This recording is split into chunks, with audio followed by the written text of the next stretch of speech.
Olá, amigo telespectador assinante. Estamos chegando com o Esporte Mais, ao lado aqui do Pedro Paes. A gente vai falar de eliminatórias, de campeonato brasileiro, esporte nas cidades, os clubes pequenos do Rio de Janeiro e muito mais a partir de agora. Vem com a gente, está começando o Esporte Mais.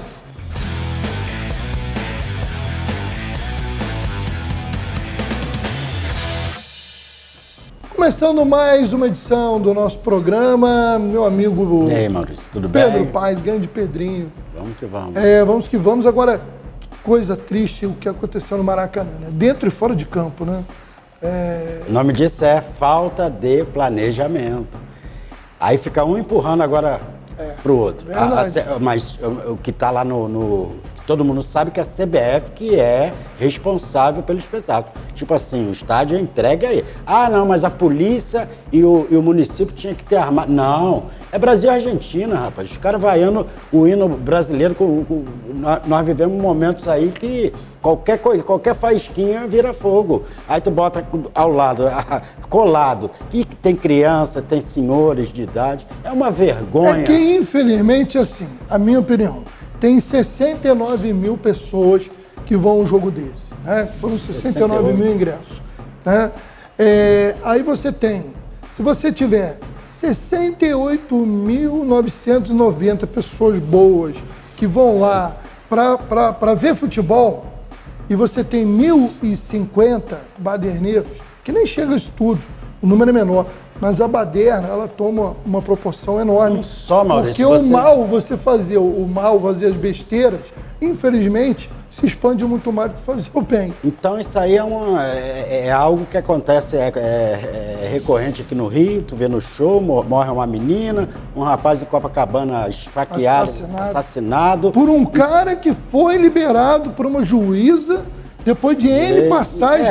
Aí se a gente entrar por aí, nós vamos ficar... Foge até do esporte. Foge do esporte. Só desabafar um pouquinho. Mas vem aí vários eventos, tem final de ano, e é uma bagunça, uma baderna. Agora, pelo menos dentro do Maracanã, porque geralmente o que? As brigas acontecem fora, torcida marca, mas dentro do Maracanã, que tem uma polícia especializada para isso, tem que ter planejamento, tem que ter organização e tem que saber que no momento, qualquer problema, qualquer faísquinha vira um fogo tremendo. Nós vimos lá crianças massacradas saindo lá. Dentro da cabeça de uma criança, ele não vai querer nunca mais voltar ao estádio. É verdade, cria uma vergonha, terrível. Vergonha. A CBF, mais uma vez, está devendo. Bom, mas vamos falar também da parte de futebol. Falar do que aconteceu dentro de campo. A gente diverge aqui, porque eu falei antes da gente conversava aqui, que a passagem do Diniz pela seleção foi uma tragédia. E eu não estou dizendo que o Diniz é o único culpado, que ele só fez besteira. Eu acho que ele, em alguns momentos, mexeu mal, escalou mal. O planejamento dele para um clube como o Fluminense, que ele treina todo dia, que ele foi moldando, porque ele também apanhou muito em alguns momentos com o Fluminense, até chegar a montar o time que foi campeão brasileiro, é uma coisa. A seleção é aquele time que se une esporadicamente, muitas vezes com as peças totalmente modificadas, e veio para esse jogo com a moral em baixa e sem os dois principais talentos, porque a verdade é essa, estamos muito carentes de talento, né? E a gente tem, querendo ou não, goste-se dele ou não fora de campo, em campo, Neymar continua fazendo falta, é a realidade. E o Vinícius Júnior, que é o jogador, né, que na minha opinião, que consegue no seu clube ser um dos caras, ao contrário da maioria da seleção hoje, que se pegar essa seleção e colocar aqui no centro de Guapimirim, passeando de camisa normal, eu não conheço mais da metade. Eu vou olhar e não vou saber que o cara é jogador da seleção. Tá.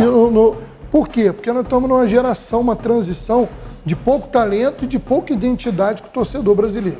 Então essa é a minha opinião, mas agora eu quero saber a sua. Então vamos lá. Primeiro que um trabalho para ser bem desenvolvido precisa de muito trabalho e tempo.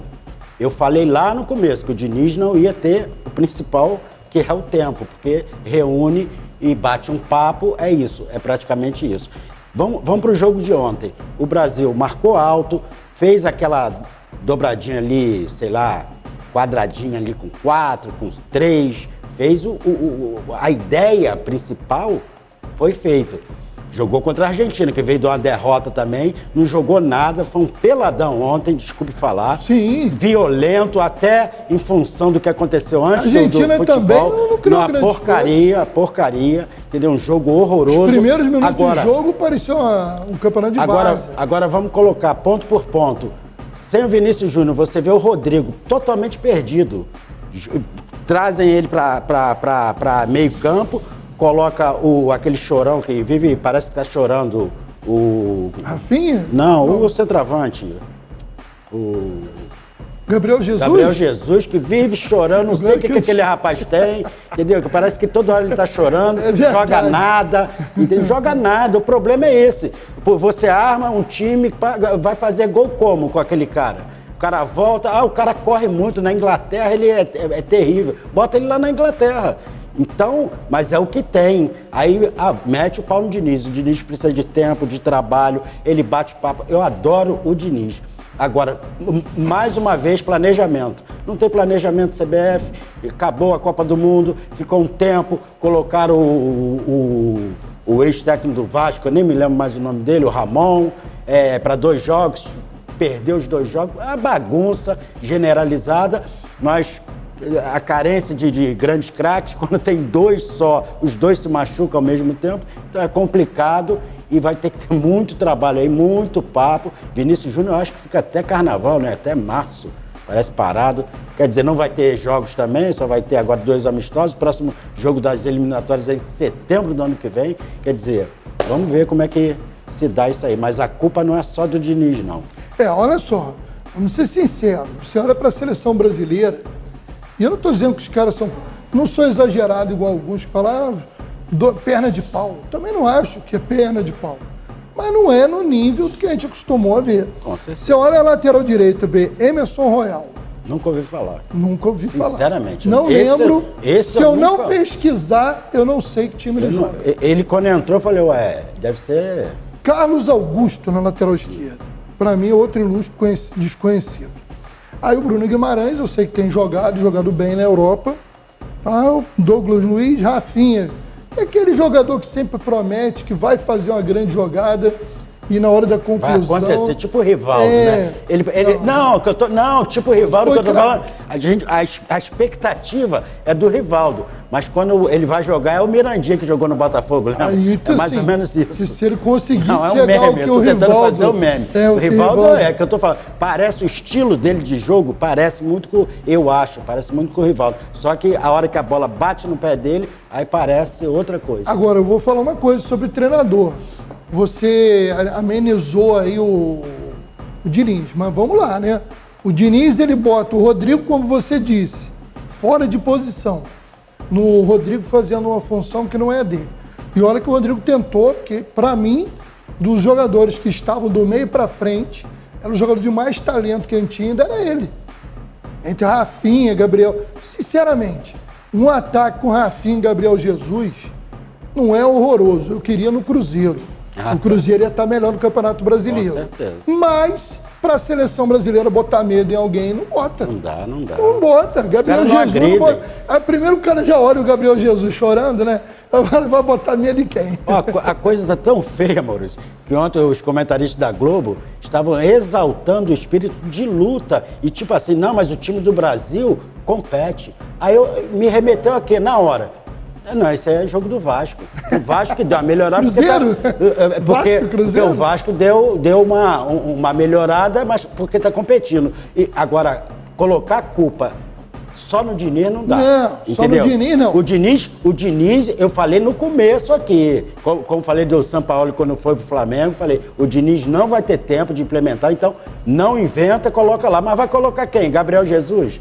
Não dá, meu irmão, não dá. A geração é ruim. Muito ruim. A geração é ruim. Muito ruim. Eles jogam muito bem lá na Europa, porque toca a bola rápido, distribui, tem disposição. É isso, aí traz. E tem negócio do empresário aí, que é empresário, tá empresariando metade do time, ainda tem esse tipo de coisa. Mas tem um detalhe também com relação a isso, o Pedrinho, você falou aí de... hoje, você pega desses jogadores do Brasil, antigamente, quando você olhava Kaká, Ronaldinho Gaúcho, Ronaldo Fenômeno, Rivaldo, eles eram ali protagonistas. Outro patamar. Hoje, não tem. Hoje, a maioria dos jogadores da seleção são coadjuvantes nas suas equipes. Não são o cara do seu time. Não tem. Quem é que é o cara? O Rodrigo? Não, o Rodrigo é um bom jogador, mas o Rodrigo não é o cara do Real Madrid. Cara, ali tem muito cara de pau, né? Tem muito cara de pau. E só para terminar esse assunto, são 10 times para 7 vagas. Quer dizer, o sétimo vai disputar uma repescagem aí. Pô, se o Brasil não se classificar, eu manteria o trabalho por causa disso, porque é impossível o Brasil não se classificar. Diferente de outros anos que eram 5 com quinto na repescagem, que agora a Copa do Mundo vai virar também, tipo Copa do Brasil, né? São 500 times para ver lá no final, em 3 países, 5 países, sei lá, de repente ainda pega o Acre aqui, um pedacinho, constrói um estádio lá. Eu sei lá, eu acho que o futebol tá acabando, meu irmão. Tá perto de acabar.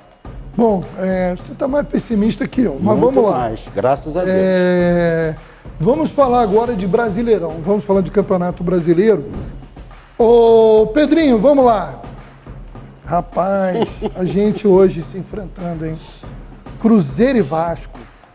Os dois ali na beirinha da zona de rebaixamento, ambos com 40 pontos, com o mesmo número de jogos. O jogo é importantíssimo para os dois. O Bahia, que é o primeiro, ali o último da zona de rebaixamento, vamos dizer, né? O 17º, tem 2 pontos a menos. É óbvio que ele vai torcer por empate entre Cruzeiro e Vasco, que aí fica a diferença de apenas 3 pontos. Tá complicado isso aqui. Eu só acho o seguinte, mano, se fizer um recorte desses últimos jogos que o Vasco... Só lembrar que o jogo é no Mineirão, 19 horas. Esse jogo é muito importante para o Vasco, porque se você pegar o recorte dos os últimos 5 jogos do Vasco, o Vasco pega Atlético Paranaense fora, Grêmio fora, pega o Corinthians, que vem numa embalada boa aí aqui dentro, e esse jogo é fundamental. Entendeu? Para os dois, é um jogo não é nem de 6 pontos, é de 9 pontos. Porque 3 é da moral que o time vai pegar. Porque aí vai para 43 pontos, fica praticamente a 3 pontos aí de se livrar dessa coisa. Então, eu tô achando que ele está com muita cara, você até falou antes, muita cara de empate. Agora o Vasco é meio esquisito. O Vasco, de repente, joga bem, daqui a pouco para tudo. E o Cruzeiro fez um bom jogo, o último jogo, né? Ganhou de 1-0. Do Fortaleza. Do Fortaleza, né? Quer dizer, um jogo difícil. Então, é um jogo aí, sabe? Para quem perder, vai ficar complicada a situação. Verdade, muito. O empate não é bom para nenhum dos dois. E é o placar mais viável. Perder ainda é pior. Vamos lá, hoje também tem nessa quarta-feira tem um jogo morno, um jogo de 2 times que estão com boi na sombra porque ganharam títulos internacionais e já garantiram vaga para o ano que vem. O São Paulo, que com 46 pontos, matematicamente, ainda não está livre do rebaixamento. Mas é difícil imaginar. Tem 8 pontos para o Bahia, está numa situação mais ou menos tranquila. E o Fluminense, com 47, matematicamente também não estaria. Agora, acabou. Mas é campeão da Libertadores. E outra coisa, vai ser o jogo das faixas, né? Que vão colocar as faixas de campeão da Libertadores Fluminense e Copa do Brasil do São Paulo. É festa. Vai ser 3-3 esse jogo. Então, todo cara de empate. Que empatezinho. 3-3. Empatezinho cai bem para todo mundo. 3-3 fica bom para televisão, fica bom para todo mundo. Empatezinho leva o Fluminense para 48, São Paulo para 47, São Paulo abre 9 para o Bahia. É coisa linda. Né? Tá com cara de empate mesmo, né? Agora, amanhã teremos, nessa quinta-feira, 2 jogos com cara de decisão para os times envolvidos. Para os 4. Porque o Fortaleza, depois da derrota na final da Sul-Americana, não ganhou de mais ninguém. E hoje o Fortaleza corre risco de rebaixamento, tem 43 pontos. Se ele perde esse jogo para o Botafogo, por exemplo, tem um ganhador de Vasco, Cruzeiro empata com ele em pontos e ele já fica 3 pontos do que perder. Para você ter uma ideia do drama que pode ficar para o Fortaleza. Isso é ruim para o Botafogo, que precisa ganhar esse jogo amanhã, às 19 horas no time que quer ser campeão, que está a 13 pontos na frente de todo mundo e hoje está aí nesse buraco, tem que ganhar, tem que chegar lá e ganhar. O Botafogo, se ganha, passa à frente do Palmeiras, volta a ser líder. Volta a ser líder. Fica faltando 4 rodadas, ele dependerá só dele para ser o campeão. Isso aí. Né? Então, hoje, o Botafogo, faltando 5 jogos para ele, só depende de si para ser o campeão brasileiro. Deixa eu só fazer um adendo aqui, que naquele recorte que eu fiz do Vasco... Aí dizem assim, esse é que é o problema. Deixa eu só fazer um adendo aqui, naquele recorte que eu fiz dos 5 jogos do Vasco, o último jogo do Vasco é contra o Bragantino aqui em casa, aqui em São Januário. Mas é contra o Bragantino que fatalmente vai estar ali brigando no bolo para saber. E eu ia falar sobre isso, porque o outro jogo de amanhã, de quinta-feira, o outro jogo dessa quinta-feira é Flamengo e RB Bragantino no Maracanã. Que é um jogo que tem o RB Bragantino sonhando com o título, tem 59 pontos. Se ele vence, ele vai para 62, ele empata em número de pontos com o Palmeiras. Ou seja, está na briga. E se o Botafogo perde contra o Fortaleza, ele está na frente do Botafogo já. E ainda eliminaria o Flamengo praticamente do título. Já o Flamengo precisa vencer, porque se ele ganha, ele vai ficar faltando 4 rodadas, ele vai estar apenas 2 pontos do líder do campeonato. Quer dizer, quem diria que o Flamengo ia chegar na 34ª rodada, depois de tudo que aconteceu esse ano, ainda sonhando com o título de brasileiro. Então esse jogo também é um jogo que promete muito no Maracanã.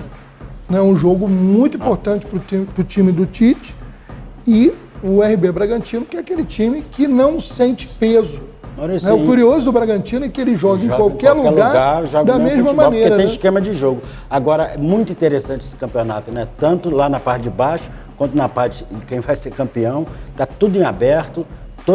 Tem 10 times para descer e 10 times que podem ser campeão. Não é bem assim, mas é mais ou menos isso. Mas para descer... Não, que eu estou falando assim, é muito bom essa reta final de Campeonato Brasileiro. Geralmente, né, campeão já... Nessa rodada aí, já tem 2, 3 que já já caíram, só fica uma vaga. Agora ainda tem, eu acho que o Curitiba já tá certo de descer, falta aí. O Curitiba jogos. É só um milagre, porque ele tem. Então, é que eu tô falando. Ele tem 11 pontos para o Cruzeiro. Então ainda tem 2 vagas. Ele teria que ganhar os seus 4 jogos e o Cruzeiro ou o Vasco não ganharem nenhum jogo. Né? Então são aí 2 vagas, sei lá, para 6 times. E para ser campeão tem os 5 times ainda com boa chance. Né? Matematicamente você tem do Palmeiras, que tem 62 pontos. Até o Flamengo. Até o Flamengo, 57, porque o Flamengo tem um jogo a menos. Isso. O Galo tem 57, mas o Atlético já tem 34. Mas é difícil, mas está no bolo ainda. Matematicamente chegamos ele tem chance. a 5 rodadas do campeonato totalmente aberto. É verdade. Muito bom o campeonato. Entre Palmeiras e Flamengo, os 6 primeiros, matematicamente, o Palmeiras, Botafogo, Grêmio, RB Bragantino, Atlético Mineiro e Flamengo, todos têm chance matemática de ser campeão. E para não cair, na briga para cair... Tem confronto direto aí, igual amanhã, né, com o Flamengo. Do São Paulo, que é matematicamente, que nós estamos falando, tem até do Fluminense, né, que está lá em 8º lugar. Que vão resolver hoje, né, isso. Estaria matematicamente. Que coisa, né? Bom campeonato. Realmente. Bom, vamos lá, vamos falar rapidamente aqui sobre o esporte. Nas cidades, eu falo de Rio das Ostras, onde a escola de vela do município não para de colecionar vitórias. Dessa vez, os alunos e atletas ficaram com as primeiras colocações no 2º Festival de Velas da cidade de Búzios. A competição, realizada na praia de Manguinhos, contou com a participação de velejadores profissionais e amadores de todas as categorias. Apesar do calor intenso, imagina, né? Que a coisa tá pegando. Calor? Imagina. Nem mais calor. Que houve ali muita dedicação dos atletas que conseguiram se destacar, né, nas classes top 1, top 2, top 3, das classes Ding e Optimist. E tá aí, então, parabenizar os atletas da cidade de Rio das Ostras, que agora já se preparam para participar do Campeonato Brasileiro e também o estadual do ano que vem. Destacar aqui, parabenizar a campanha da Seleção Sub-17 de Guapimirim, que não chegou na decisão do Campeonato Estadual, parou na semifinal, num jogo emocionante, ganhou 3-0, perdeu, melhor dizendo, em casa, e para Queimados, um dia que nada, aqueles dias que nada dá certo, dia, né? De muito calor também jogar com Queimados, né, Maurício? E aí a garotada de Guapimirim perdeu em casa, foi buscar o resultado fora, estava fazendo 4-2, no último lance do jogo botou uma bola na trave, que poderia ser o 5º gol que levaria para os pênaltis. Então, uma campanha maravilhosa, muito bonita, e parabéns aí. E futebol é aquela história, é detalhe, né, o Pedrinho, mas merece aí todo o nosso elogio. A gente vai, nas próximas edições, falar mais do Campeonato Municipal de Futebol em Guapimirim, que está na reta final, e do Campeonato Municipal de Futebol em Teresópolis, que também está aí já seguindo para a sua fase decisiva, e a gente fala mais sobre isso no próximo programa. Parabenizar também aí o trabalho de sempre do nosso querido amigo, o Juliano Moreira, e a gente vai estar falando aí em breve, né, sua atleta que está brilhando lá no futebol feminino da Grécia, fazendo muitos gols, e a gente destaca aí no próximo programa, porque hoje está já ficando meio corrido. A gente ainda tem que lembrar aqui a classificação e os outros jogos dessa rodada das eliminatórias.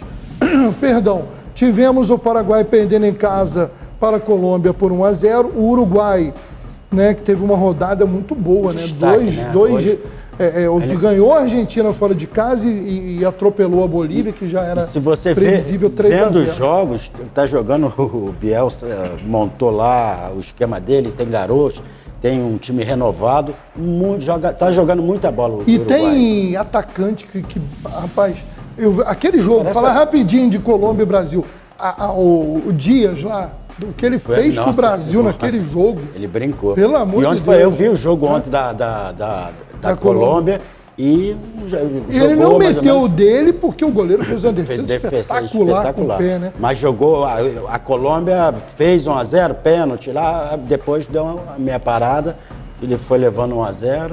Não jogou isso tudo, não. Jogou muito contra o Brasil.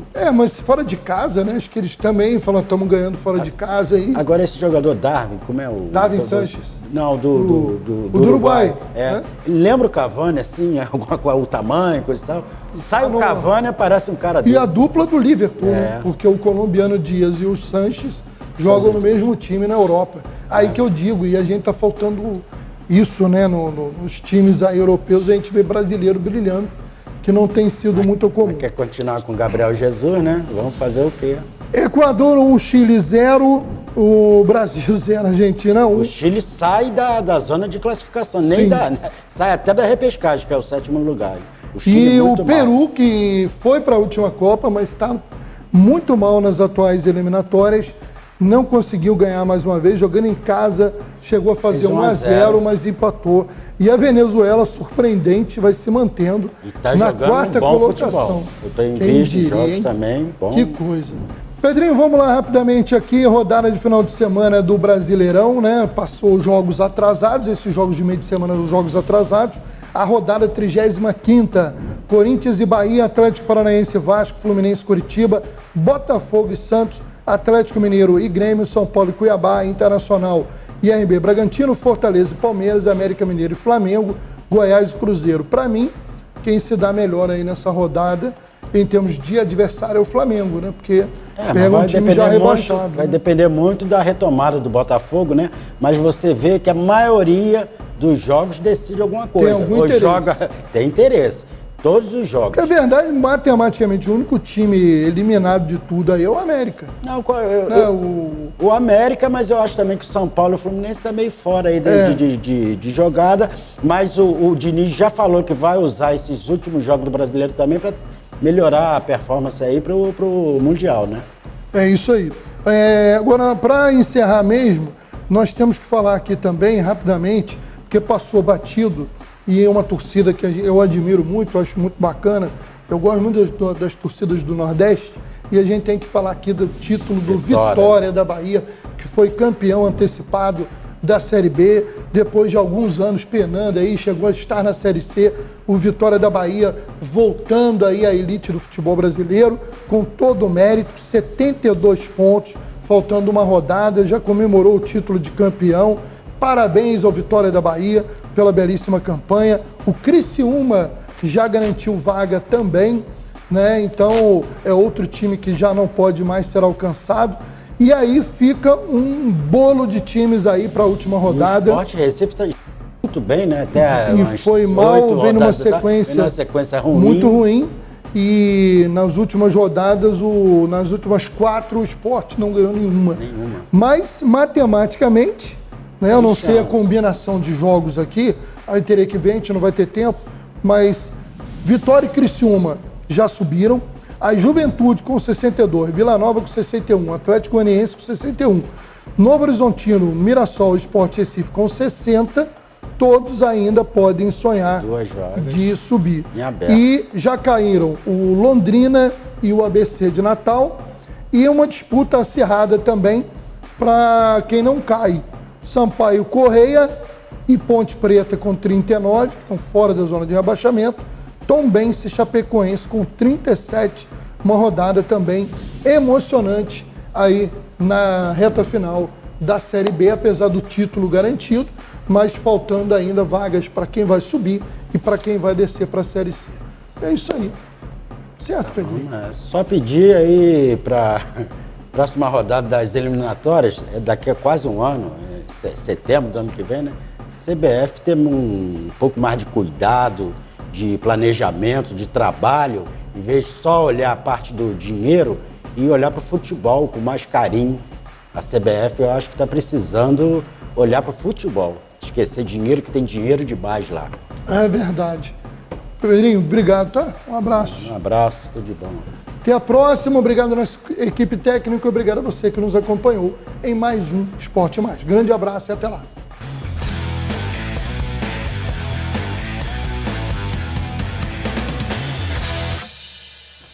O programa Família Acolhedora é um programa de acolhimento familiar para crianças e adolescentes que por algum motivo precisaram ser retiradas das suas famílias de origem.